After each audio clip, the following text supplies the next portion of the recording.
ऋग्वैदिक काल आरंभ में आर्यों के कुटुंब, कुल या परिवार रक्त संबंधों पर आधारित थे। अनेक परिवार को मिलाकर ग्राम बनता था, जिसका प्रधान ग्रामणी कहलाता था, तथा अनेक ग्रामों को मिलाकर विश बनता था, जिसका प्रधान विशपति होता था। कुटुंब गृह ही सबसे छोटी प्रशासनिक इकाई थी। अनेक विशों का समूह जन या कबीला कहलाता था, जिसका प्रधान राजा, राजन या गोप होता था।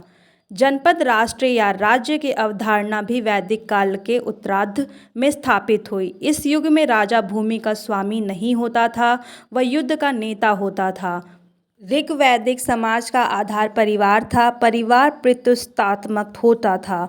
पितृत्वात्मक तत्व की प्रधानता होते हुए भी परिवार में स्त्रियों के यथोचित आदर एवं सम्मान दिया जाता था। बाल विवाह की प्रथा नहीं थी।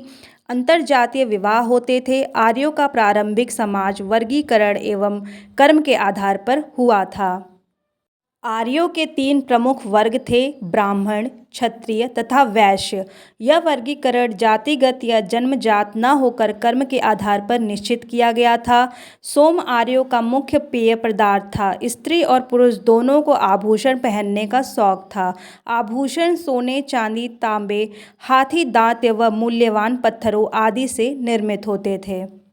ऋग्वैदिक काल में अग्नि, इंद्र, वरुण, सूर्य, सवितु, ऋतु, यम, रुद्र, अश्विनी आदि प्रमुख देवता थे और उषा, अदिति, रात्रि, संध्या आदि प्रमुख देवियां थीं।